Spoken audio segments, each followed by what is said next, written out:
మార్చి 31 అమిత్ షా గారు పెట్టిన గడువు దగ్గర పడుతుంది.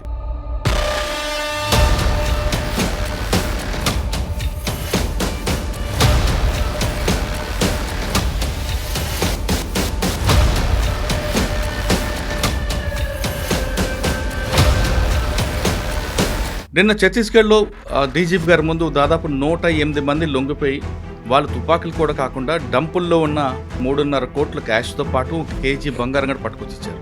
మీరు 100 రూపాయలు ఖర్చు చేస్తే 60 రూపాయలు పట్టుకున్నారు. 60 రూపాయల బంగారం కానీ తుపాకీ కానీ మిగతా తీసుకొచ్చారు. మిగతా ఎక్కడ వెళ్ళి నక్సల్ మూమెంట్ 31 మార్చ్కి అమిత్ షా గారు క్లోజ్ చేస్తారు. అండ్ దాని తర్వాత ఏంటి? నక్సలైట్ మూమెంట్ అనేది ఒక అర్బన్ మూమెంట్గా మారిపోతుంది. పెద్ద పెద్ద లీడర్ని మాఫీ ఇచ్చేసి వాళ్ళని మీరు డబ్బులు ఇచ్చేసి మీరు తీసుకున్న తర్వాత మీ వీళ్ళకి ఎందుకు లేదు? పోలీసు వాళ్ళని చంపిన నక్సలైట్స్కి ఆ కుటుంబాలకు మీ ఏం జవాబు చెప్తారు? 77 మంది సిఆర్పిఎఫ్ జవాన్లు చంపిన ఆ రోజు ఛత్తీస్గఢ్లో ఆ నక్సలైట్స్ ఇప్పుడు లొంగిపోయారు చాలామంది. 77 మంది సిఆర్పిఎఫ్ చంపిన నేతలు కూడా ఉన్నారు ఇప్పుడు సరెండర్ అయిన చాలామంది. ఎందుకంటే ఇన్ని రోజులు వాళ్ళు జైల్లో ఉంటారు. మళ్ళీ ఇంకొక సెకండరీ మూమెంట్ స్టార్ట్ అయ్యింది. 90% పేదోళ్ళు, వాళ్ళకు అమ్మాయిలకు పెళ్లి చేయాల్సి వస్తుంది. ఇదొక ట్రస్ట్ కింద పెట్టుకొని ఈ బంగారం అంతా అట్టప్పాడిలో ఇప్పుడు కూడా ట్రైబల్ హ్యామ్లెట్స్లో ఫుడ్ లేకుండా చనిపోతున్నారు సార్. తిండి లేకుండా చనిపోతున్నారు. 300 కోట్లు 400 కోట్లు ఆ ఏరియాకి ఒక్కటే కేటాయించారు కేరళ గవర్నమెంట్. ఆ డబ్బులు ఎక్కడ పోతున్నారు? Welcome to iDream. మార్చి 31 అమిత్ షా గారు పెట్టిన గడువు దగ్గర పడుతుంది. ఇప్పటికే అడవిలో ఉన్న అజ్ఞాతులు ఉన్న అన్నలందరూ ఒక్కొక్కరుగా వస్తున్నారు. కొంతమంది అయితే తుపాకులతో పాటు నోట్ల కట్టలు బంగారం కూడా పట్టుకొస్తున్నారు. నిన్న ఛత్తీస్గఢ్లో డీజీపీ గారి ముందు దాదాపు 108 మంది లొంగిపోయి వాళ్ళు తుపాకులు కూడా కాకుండా డంపుల్లో ఉన్న 3.5 కోట్ల క్యాష్తో పాటు 1 కేజీ బంగారం కూడా పట్టుకొచ్చిచ్చారు. అంటే ఇప్పటికే ఇంకా డంపుల్లో చాలా క్యాష్ ఉంది, ఇంకా ఆయుధాలు ఉన్నాయని పోలీసులు నమ్ముతున్నారు. ఇప్పుడు లొంగిపోయిన వాళ్ళందరినీ కూడా ఎంక్వైరీ చేయడం, వాళ్ళ ద్వారా డంపుల దగ్గరకు వెళ్ళడం, అక్కడ డంపుల్లో దాగున్న నగలు కానీ నగదు కానీ తీసుకురాడే పనిలో సిఆర్పిఎఫ్ అధికారులు, మిగతా రాష్ట్ర పోలీసులు ఉన్నారు. ఇకవైపు తెలంగాణ తీసుకుంటే తెలంగాణలో కూడా ఇటీవల చాలామంది సెంట్రల్ కమిటీ మెంబర్లు దొరికిపోయారు. వాళ్ళు ఇచ్చిన సమాచారం మేరకు కూడా మరికొన్ని ప్రాంతాల్లో డంపుల కోసం తెలంగాణ పోలీసులు అదేవిధంగా సిఆర్పిఎఫ్ కలిపి జాయింట్ ఆపరేషన్ చేస్తున్నారు. ఇక ఏఓబీలో committee member Chelluru Narayanarao alias Suresh ఆయన ఒక్కరే మిగిలారు. ఆయన కూడా ఏపీ పోలీసు అదుపులో ఉన్నట్లుగా సమాచారం అందుతుంది. కానీ ఇంతవరకు ఏపీ పోలీసులు దాన్ని కన్ఫర్మ్ చేయట్లేదు. మిగిలింది ఎంతమంది? వాళ్ళు వచ్చిన తర్వాత రాష్ట్రం దేశంలో సమస్య ఆగిపోతుందా? నక్సల్స్ మూమెంట్ సమస్య ఆగుతుందా? లేదు మరొక రూపంలో వస్తుందా అనే విషయం మనం మాట్లాడడానికి ప్రముఖ విశ్లేషకులు సురేష్ కొచ్చేటి గారు ఉన్నారు. ఆయన అడిగి మావోయిజం పోయిన తర్వాత ఇంకేజం వస్తుందనే విషయాన్ని సార్ని అడిగి తెలుస్తుంది. సార్ నమస్తే అండి. నమస్తే. మార్చి 31 దగ్గర పడుతుంది. దాదాపు దండకార్యం అంతా ఖాళీ అయిపోతుంది. కానీ అక్కడక్కడ కొంతమంది కనిపిస్తున్నారు. తెలంగాణ పోలీసులు చెప్తున్నట్లుగా తెలంగాణకు సంబంధించిన 7 ఉన్నారు. ఏఓబీలో సురేష్ అలియాస్ చెల్లూరు నారాయణరావు ఉన్నారు. అక్కడక్కడ తర్వాత పాపారావు లాంటి వాళ్ళు జార్ఖండ్ ఇలా కొంతమంది కనిపిస్తున్నారు. ముఖ్యంగా చెప్పాలంటే నక్సల్స్ పితామహుడు ముప్పాల లక్ష్మణరావు గారు అలియాస్ గణపతి గారు ఉన్నారు. ఆయన దేశం విడిచి ఉన్నారు అంటున్నారు. ఆయన కూడా తెచ్చే పనిలో ఉన్నామని చెప్తున్నారు. అంటే శత్రు శాసనం లేకుండా ఉండాలనేది వాళ్ళ అభిప్రాయం కనిపిస్తుంది. అంతవరకు బాగానే ఉంది. ఒకవేళ ముప్పాల గణపతిరావు గారు కానీ మిగతా అంతా ఖాళీ అయిపోయిన తర్వాత ఈ మూమెంట్ ఎటువైపు తిరిగే అవకాశం కదా? అంటే నక్సల్స్ మూమెంట్ ఏ విధంగా ముందుకు వెళ్తుంది? లేదు నక్సల్స్ మూమెంట్ ఆగిపోయిన తర్వాత దేశంలో మరో ఉద్యమం వచ్చే అవకాశం ఉందా లేదా? అసలు వీళ్ళందరూ రావడానికి వచ్చిన తర్వాత కేంద్ర ప్రభుత్వం ఏ విధంగా వాళ్ళని ఆదుకుంటుంది? వీళ్ళందరూ వస్తున్నారు బాగానే ఉంది. కానీ వీళ్ళు చెప్తే కొంతమంది పనులు చేశారు, లేదా వీళ్ళకి అన్నం పెట్టిన ఉంటారు, వాళ్ళందరూ ఇప్పటికీ జైల్లో ఉన్నారు. వాళ్ళ పరిస్థితి ఏంటి? ఇది కరెక్టే గారు. మీరు అడిగిన ప్రశ్నకి మన నక్సల్ మూమెంట్ స్టార్ట్ ఎందుకు మొదలైందని మనం అక్కడి నుంచి విచారించాల్సి నాకు గుర్తుంది. ఇప్పుడు కూడా ఉస్మానియాలో చదువుకుంటున్న టైంలో దీనికన్నా ముందు కూడా చెప్పాను, పీడిఎస్యు కానీ ఆర్ఎస్యు ఆ టైంలో రిక్రూట్మెంట్ వాళ్ళ వైపు నుంచే ఉంటుండే. ఐదర్ ఉస్మానియా లేకుంటే కాకతీయ అటువైపు నుంచి.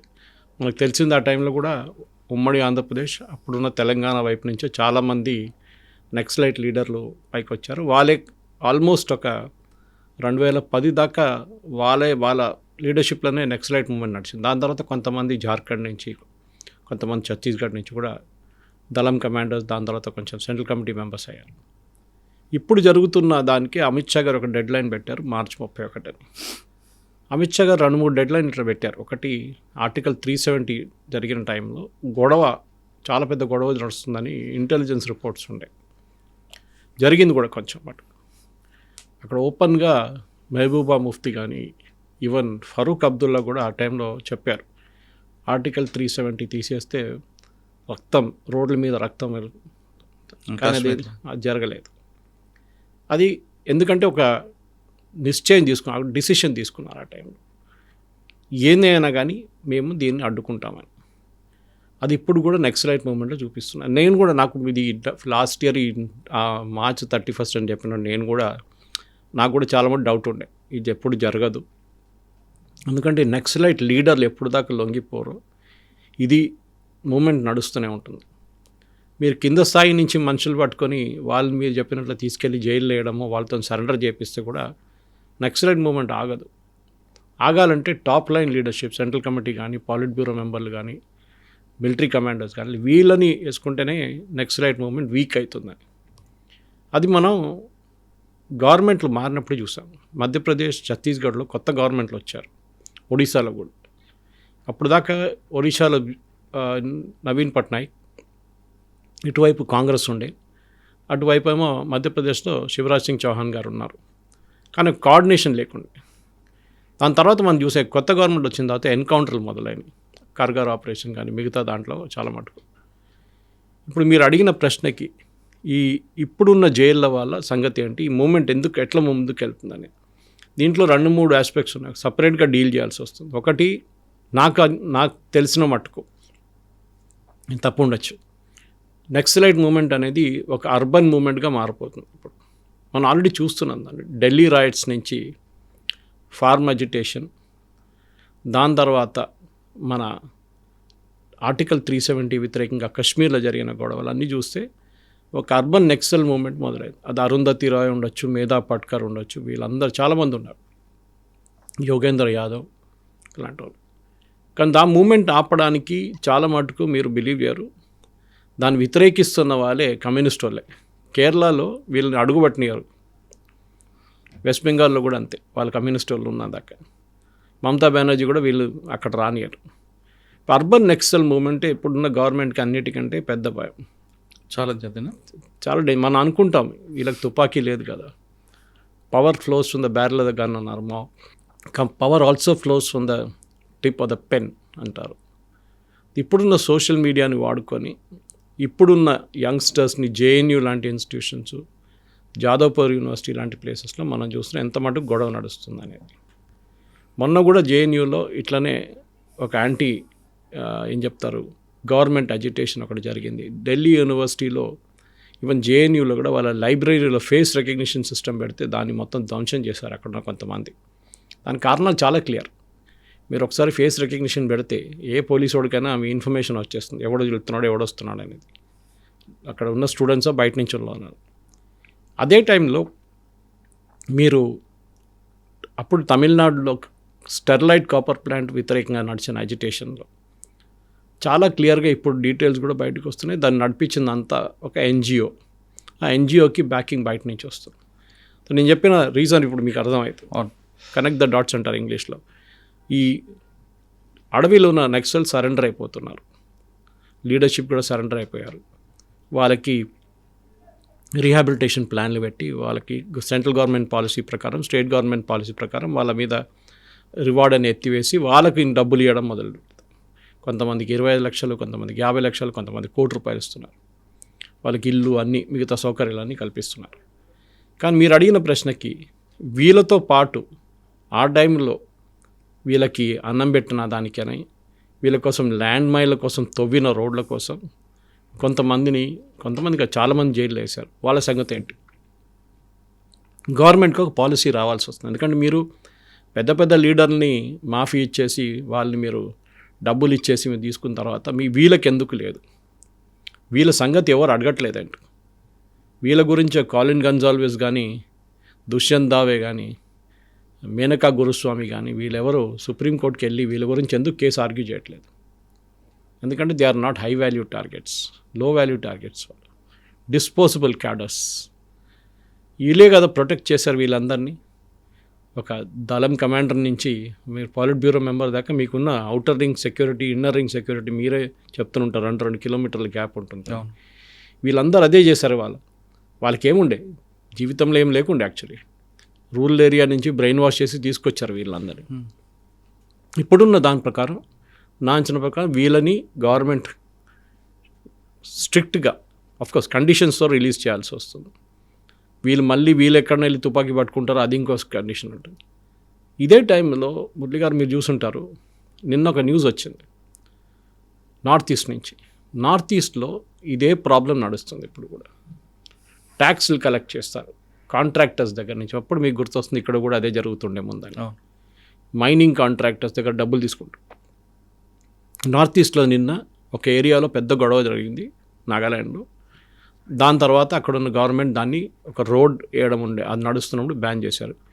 ఇటువైపు కుకీ ఏరియాస్లో కుకీ మూమెంట్ యుఎస్ గవర్నమెంట్కి లేఖ రాశారు నిన్న. గవర్నమెంట్ ఆఫ్ ఇండియా ఇట్లా చేస్తున్నారు, మా మీద అత్యాచారాలు చేస్తున్నారు. ఎందుకంటే కుకీస్ ఆర్ క్రిస్టియన్స్. మయన్మార్ వైపు నుంచి వచ్చినారు వీళ్ళందరూ. మనకు తెలిసింది అక్కడ మీటీస్ కుకీస్ గొడవ. సో మీరు మొత్తం నక్సలైట్ మూమెంట్ అయిపోయిందంటే లేదు. ఒకవైపు డిఫరెంట్ ఒక అజిటేషన్ నార్త్ ఈస్ట్లో నడుస్తుంది. దాన్ని మీరు చెప్పొచ్చు అది ఎన్నో సంవత్సరాల నుంచి నడుస్తుంది. మీజో నేషనల్ ఫ్రంట్, పద్మనాభ గారు ఇక్కడ, నేను ఆయన ఇంటర్వ్యూ కూడా చేశాను ఒక సంవత్సరం ముందు దీని గురించి, ఆ ఇష్యూ అర్థం చేసుకోవడానికి. ఆయన 5 ప్రధానమంత్రుల కింద పనిచేశారు ఆయన. సో నాగా మూమెంట్ని, మీజో నేషనల్ ఫ్రంట్ మూమెంట్ అంతా అరికట్టినప్పుడు గవర్నమెంట్కి చిన్న చిన్న అజిటేషన్స్, ఇంక్లూడింగ్ అస్సాంలో ఉన్న బరువా ఇంకా మిస్సింగ్ ఉన్నారు ఆయన. ఇప్పుడు జరిగే దాంట్లో నా అంచనా ప్రకారం ఈ అర్బన్ నెక్సల్స్ బయటకు వస్తారు. తెలంగాణ, ఆంధ్ర, ఛత్తీస్గఢ్, మధ్యప్రదేశ్, జార్ఖండ్ మీరు చెప్పినట్టు ఎంటైర్ దండకారిన బ్లెంట్లో నక్సలిజం అనే ఒక కాన్సెప్ట్ పోతుంది. బహుశా ఆగస్ట్ 31 తారీఖు అమిత్ షా గారు బస్తర్లో ఒక మీటింగ్ కూడా పెట్టవచ్చు. I won't be surprised that ఇది జరిగింది. ముఖ్యమంత్రులను అందరిని పిలిపించుకొని ఫడ్నవీస్ గారు, మధ్యప్రదేశ్ ముఖ్యమంత్రి, ఛత్తీస్గఢ్ ముఖ్యమంత్రి, ఒరిస్సా ముఖ్యమంత్రి అందరిని పిలిపించుకొని మీటింగ్ పెడతారు. That we have finished our objective. కానీ ఇప్పుడు కూడా నేను చెప్తున్నాను మురళి గారు, నేను వచ్చేది కేరళ నుంచి. చాలామంది నా దగ్గర అడుగుతారు, first elected communist government in the world EMS Namboodiripad, Kerala నుంచి. అటువైపు నక్సల్ బారి అనే విలేజ్ నుంచి మొదలైన ఈ నక్సల్ మూమెంట్, అప్పుడు కాను సానియాలు వీళ్ళందరూ, వెస్ట్ బెంగాల్, చారు మజుందార్ వీళ్ళందరూ పెద్ద పెద్ద దిగ్గజులు, ఇంటలెక్చువల్స్. అక్కడి నుంచి వెస్ట్ బెంగాల్ నుంచి మొదలైంది. అక్కడ ఇప్పుడు నక్సలిజం లేదే, అది ఎప్పుడు కాదు, ఒక 20-30 సంవత్సరాల నుంచి నక్సలిజం లేదు. కేరళలో అసలు లేదు. కొన్ని పార్ట్స్లో అట్టప్పాడి ట్రైబల్ బెల్ట్, తమిళనాడు వైపు నుంచి వచ్చే ట్రైబల్ బెల్ట్ ఒకటి ఉంది, అక్కడ కొంచెం నక్సలిజం ఉంది. అది కూడా వాళ్ళు 2-3 ఉండే వాళ్ళు ఫినిష్ చేశారు. వాళ్ళ దగ్గర మనలాగానే మన గ్రే హౌండ్స్ లాగా అక్కడ థండర్ బోల్ట్స్ అని చెప్పింది వాళ్ళ దగ్గర, వాళ్ళు యూజ్ చేసి ఫినిష్ చేసేసారు. మీకు తెలిసింది అక్కడ కూడా చాలామంది ఆంధ్రప్రదేశ్ కాడర్ నుంచి ఉన్న పోలీస్ ఆఫీసర్స్, ఇంక్లూడింగ్ ఇప్పుడున్న డీజీపీ కూడా is from Telangana, Telugu speaking states. ఒక లా అండ్ ఆర్డర్ ప్రాబ్లం కాకుండా ఒక డెవలప్మెంట్ ప్రాబ్లంగా చూసుకోవడం అనేది చాలా ఇంపార్టెంట్. ఈ సొల్యూషన్ దాంట్లోనే ఉంది. ఎందుకంటే నేను నిన్న మీద ఒక ప్రశ్న అడిగాను, వీళ్ళ పోలీసు వాళ్ళని చంపిన ఈ నక్సలైట్స్కి ఆ కుటుంబాలకు మీరు ఏం జవాబు చెప్తారు? 77 మంది సిఆర్పిఎఫ్ జవాన్లు చంపిన ఆ రోజు ఛత్తీస్గఢ్లో ఆ నక్సలైట్స్ ఇప్పుడు లొంగిపోయారు చాలామంది. మీరు వాళ్ళ మీద కేసు ఎత్తేస్తే ఆ ఫ్యామిలీస్కి ఏం జవాబు ఇస్తారు మీరు? అంటే మీరు ఒక క్రిమినల్ని రివార్డ్ చేసినట్లు ఉంటుంది. ఒక టెర్రరిస్ట్కి ఒక రివార్డ్ ఇచ్చారు, మీరు క్యాష్ రివార్డ్ ఇస్తున్నారు. వాళ్ళ లైఫ్ సెంటెన్స్ కూడా మొత్తం. అంటే నక్సల్స్ అన్న వాళ్ళు క్రిమినల్ కాదు, టెర్రరిస్టులు కాదు, వాళ్ళు ఐడియాలజీ ప్రకారం ఉండి సొసైటీలో ఉన్న ఇష్యూస్ కోసం ఫైట్ చేస్తున్నారు కాబట్టి వాళ్ళ క్రిమినల్తో కానీ టెర్రరిస్ట్తో కానీ పోల్చకూడదు అనేది. కానీ ఒక జీవితం, మీరు ఒక మనిషి జీవితం తీసుకున్న తర్వాత, చంపిన తర్వాత ఫిలాసఫీ అంతే ఉంటుంది పక్కన. కానీ వాళ్ళు చెప్పే వెర్షన్ ఏంటంటే ఇది రాజ్యంతో యుద్ధం కాబట్టి యుద్ధంలో భాగంగా మా వైపు ప్రాణ నష్టం ఉంటుంది, వాళ్ళ వైపు ఉంటుంది, వాళ్ళ మీద వ్యక్తిగతంగా మా కోపం ఉండదు, యుద్ధంలో భాగంగా జరుగుతుందని వాళ్ళు అంటారు, సమర్థించుకుంటున్నారు. కరెక్ట్. ఇప్పుడు వాళ్ళకి తెలుసు పోలీసు వాళ్ళ చేతిలో దొరికితే ఎన్కౌంటర్ అయిపోతుంది. మనందరూ తెలుసు ఎన్కౌంటర్ అనేది it's always fake. Most of time 90% ఫేకే ఉంటుంది, 10% జెన్యున్ ఉండొచ్చు. కానీ మీరు చెప్పినట్ల మన ఇక్కడ ఒక అమ్మాయిని రేప్ చేసి చంపారు, దివ్య, మీకు గుర్తుంటుంది. వాళ్ళు నక్సలైట్స్ కాదు, కానీ వాళ్ళ దగ్గర ఒక లా అండ్ ఆర్డర్ ఇష్యూ కాదు, అది మోర్ ఆఫ్ అన్ ఎమోషనల్ ఇష్యూగా మారిపోయింది. అంటే ఒక అమ్మాయిని రేప్ చేసి చంపేశారని మళ్ళీ వీళ్ళు తీసుకొచ్చి మీరు కోర్టు తీసుకెళ్ళి ఎవిడెన్స్ తీసుకురావడం అంటే ఇంపాసిబుల్. నక్సలైట్స్ కూడా అంతే సార్. సో వాళ్ళని ఎన్కౌంటర్ చేశారు. నక్సలైట్స్ కూడా మీరు ఒక బ్లాస్ట్ జరిగిన తర్వాత 10 మందిని పట్టుకొస్తే అది కోర్టుకు వచ్చేదాకా 20 సంవత్సరాల తర్వాత విట్నెస్ మారిపోతారు, విట్నెస్ హాస్టైల్ అయిపోతారు, కేసు పడిపోతుంది కంప్లీట్గా. సో ఏంటంటే అన్నిటికంటే బెస్ట్ సొల్యూషన్ ఎన్కౌంటర్ చేశాడు. ఇది ఎప్పటి నుంచి నడుస్తుంది మీ కెరియర్లో మీరు చూసుంటారు ఇది. సార్ ఇప్పుడు జైల్లో ఉన్న వాళ్ళ కోసం బయటకు వచ్చిన వాళ్ళు పోరాటం చేయాలా, లేదా ఇంకొక స్వచ్ఛంద సంస్థలు పోరాటం చేయాలా, ప్రభుత్వం కిందకి దిగి వచ్చి వాళ్ళ కేసులు మాఫీ చేసి బయటకు తీసుకురావాలా? దీన్ని బట్టి ఇప్పుడు చంపిన వాళ్ళు పెద్ద పెద్ద నేతలు బయట ఉన్నారు. మీరు చెప్పినట్లు ఒక పాలసీ ప్రకారం సరెండర్ చేయించారు. Okay, no problem. పేదోళ్ళు కూడా అంతే కదా సార్. మీరు చెప్పినట్ల వాళ్ళు చేసిన తప్పులు అనుకున్నాం. అది ఎవరో పోలీసు వాళ్ళని చంపినారని చెప్పి ఆయన జైలు వేస్తే ఇంకో మాట. లేదు వాళ్ళ కోసం ఒక కొరియర్గా పనిచేశారు, దానికోసం జైలు వేసామంటే ఇంకో మాట. వాళ్ళ కోసం ప్రజాసభలు పెట్టారని చెప్పి వాళ్ళని జైలు వేశారంటే అది ఇంకోటి. ఆ లెవెల్లో జరిగిన క్రైమ్ కన్నా చాలా తక్కువ ఇది. సో డెఫినెట్గా గవర్నమెంట్ ఒక పాలసీ తీసుకొచ్చి మీ పెద్ద నేతల్ని మేము మాఫీ చేసినప్పుడు మిమ్మల్ని కూడా మాఫీ చేస్తున్నాం, but subject to the severity of crime అదొకటి ఉంటుంది. కానీ 77 మంది సిఆర్పిఎఫ్లు చంపిన నేతలు కూడా ఉన్నారు ఇప్పుడు సరెండర్ అయిన వాళ్ళు చాలామంది. సో వాళ్ళని మీరేం చేయట్లేదే. సో వాళ్ళని కూడా ఇడవచ్చు. I think as a matter of policy డెఫినెట్గా మీరు చెప్పిన దానికి ఎస్, వీళ్ళని ఎవరు వెళ్ళి డిఫెండ్ చేయక్కర్లేదు. ఒక పాలసీగా గవర్నమెంట్ స్వచ్ఛంద సంస్థలు అక్కర్లేదు, ఎవరు అక్కర్లేదు. గవర్నమెంట్ ఒక పాలసీ పెట్టి as was done for senior leaders వీళ్ళకు కూడా అదే మాఫీ. దానికి కావాలంటే కొత్త చట్టమో, కొత్త ఆర్డినెన్సో, కొత్త గెజెటో ఏదైనా చేపించేసి చేయాల్సి వస్తుంది. చేస్తే బాగుంటుంది. ఎందుకంటే దీనికి ఒక సొల్యూషన్, అది ఫైనల్ సొల్యూషన్ అది. ఎందుకంటే ఎన్ని రోజులు వాళ్ళు జైల్లో ఉంటారో మళ్ళీ ఇంకొక సెకండరీ మూమెంట్ స్టార్ట్ అవుతుంది.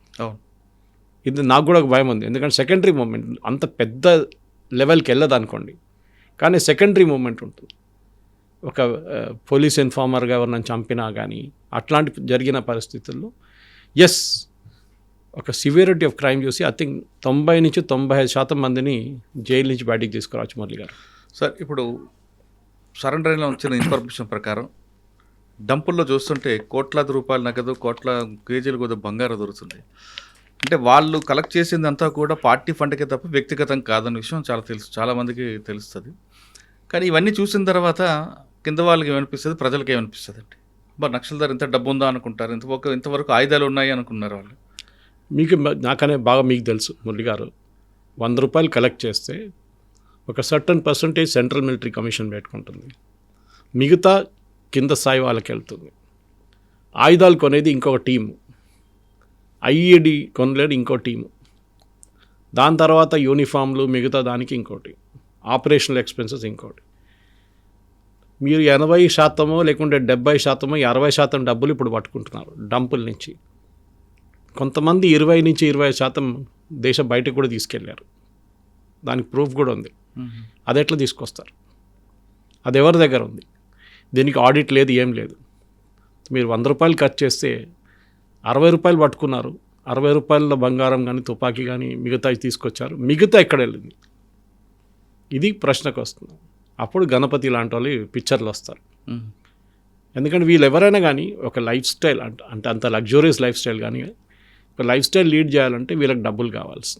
లైఫ్ స్టైల్ కూడా పెద్దగా ఉండదండి. సంవత్సరానికి 3 జతల బట్టలు ఇస్తారు, నెలకు 3 సబ్బులు, ఒక షాంపూ ప్యాకెట్, ఒక కొబ్బరి నూనె ఇస్తారు అంతే. నేను టాప్ లీడర్షిప్ గురించి చెప్తున్నాను. Top leadership. వీళ్ళు మిడ్ లెవెల్ కాడరు, బాటమ్ లెవెల్ కాదు. వాళ్ళు కూడా అంత పెద్ద లగ్జరీగా ఉంటారు. వాళ్ళు ఉండేది మైదాన ప్రాంతాలు ఉంటారు. కొన్ని అలిగేషన్స్ ఉండే, మీకు గుర్తుంటుంది. వీళ్ళ ఫ్యామిలీ మెంబర్స్ని చూడండి, వాళ్ళు ఎంత బాగా వాళ్ళు నడిపించుకుంటారు. కొంతమంది జెన్యున్గా కష్టపడ్డారు వాళ్ళ పిల్లల్ని చదివించడం అంతా. కానీ ఎక్కడో అలిగేషన్స్ ఉండే, మిస్యూజ్ ఆఫ్ మనీ. ఎస్పెషలీ మీకు గుర్తుంటుంది మైనింగ్ ఏరియాస్, ఒడిశాల వైపు ఉన్న మైనింగ్ ఏరియాస్ నుంచి అప్పుడు వేదాంత ప్రాజెక్ట్ని ఆపడానికి చాలా మటుకు అది మేధా పట్కర్ కూడా ఉండే అక్కడ ఆ టైంలో. వీళ్ళందరూ కలిసి ఆ ప్రాజెక్ట్ని మొత్తం ఆపేశారు, వాళ్ళు వెళ్ళిపోయారు అక్కడి నుంచి. ఇట్లానే చాలామంది, ఈవెన్ బీహార్ వైపు కూడా కోల్ మాఫియా ఒకటి ఉంది అక్కడ, జార్ఖండ్ వైపు కూడా ఉంది. వీళ్ళందరి దగ్గర డబ్బులు తీసుకున్నారు. ఇప్పుడు ఎన్కౌంటర్ జరిగినప్పుడు ఏమన్నారంటే కొంతమంది ఎన్కౌంటర్ చనిపోయిన నేతలకే తెలుసు డంపులు ఎక్కడ ఉందని. అంటే వాళ్ళు అడగలేం కాబట్టి వాళ్ళ మీద వేస్తారు. ఇప్పుడు ఎక్కడ అన్ని డంప్ నుంచి మొత్తం డబ్బులు బయటకు వచ్చాయంటే ఎవరికి తెలియదు. ఈవెన్ ఒక హ్యూమన్ టెండెన్సీ మీకు తెలుసు, ఒక 100 కిలో బంగారం కనిపిస్తాయి మీరు తీసుకొస్తే. I'm just giving an example. ఆ పోలీస్ ఆఫీసర్ కానీ ఆ నక్సలైట్ కానీ ఇద్దరు ఒక అగ్రిమెంట్కి వచ్చేసారు, అరే నువ్వు 1 కిలో తీసుకో, నేను 10 కిలోలు తీసుకుంటాను, మనం సీజ్ చేసిన 90 కిలోలు అని చెప్దామని చెప్పి.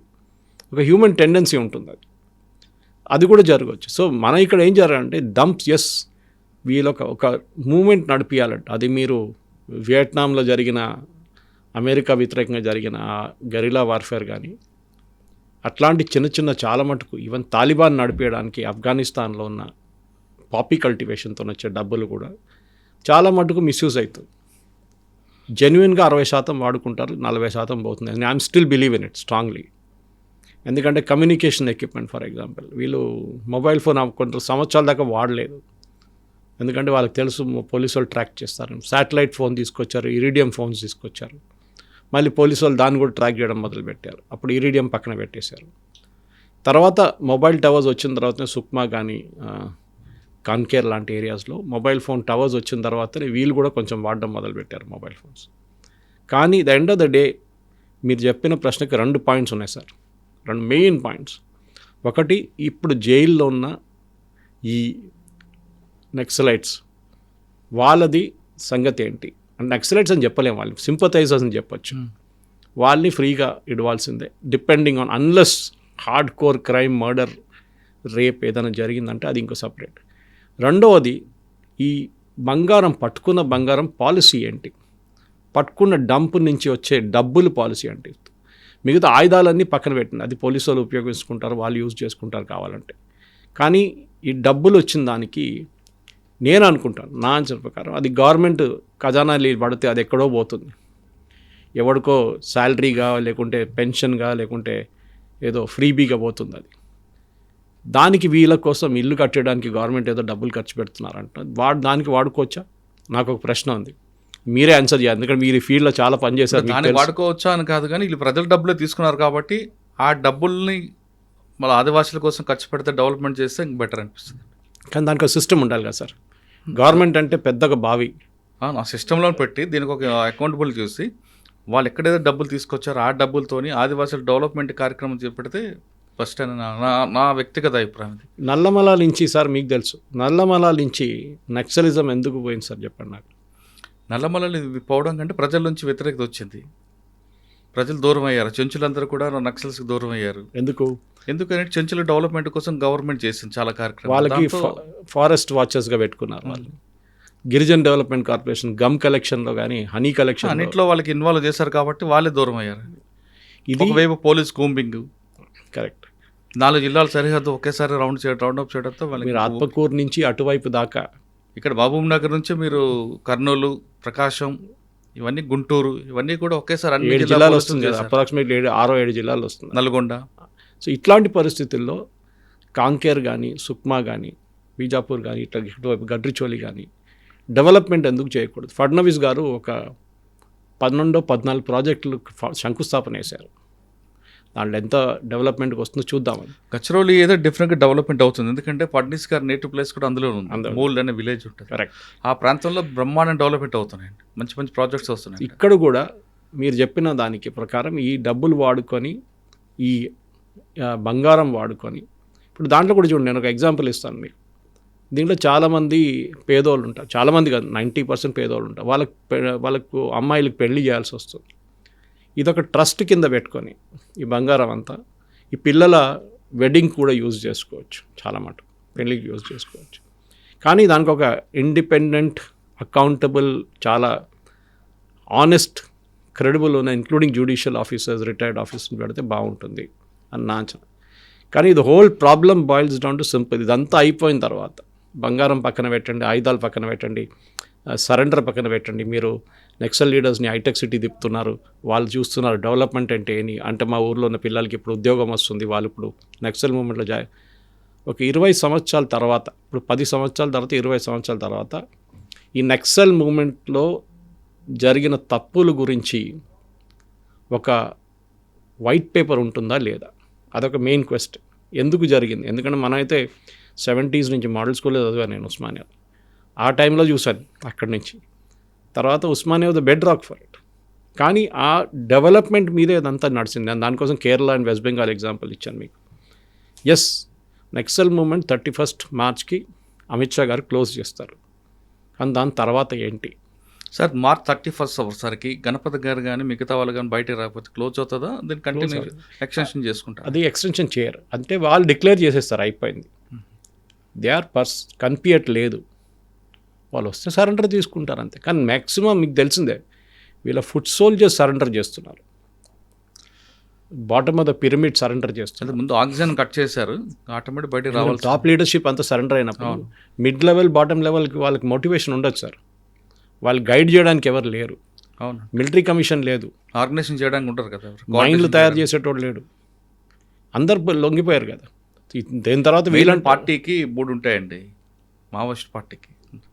1 పార్టీ, 2 మిలిటరీ, 3 ఫ్రంట్ల ఆర్గనైజేషన్. ఈ 3 దెబ్బ కొట్టిన తర్వాత ఇంక పార్టీ ఉంటుంది, 2 పోయి. మిలిటరీ ఆల్రెడీ కొలాప్స్ అయింది, అదే ఫ్రంట్ల ఆర్గనైజేషన్ పూర్తిగా లేదు. ఆర్గనైజేషన్ ఎన్టీ రామారావు గారి టైం నుంచే ఆల్మోస్ట్ వైప్ అవుట్ అయిపోయారు. ఇంకా మీకు పార్టీకి ఎక్కడ మీకు ఆక్సిజన్ వస్తుంది? రాదు కదా. అది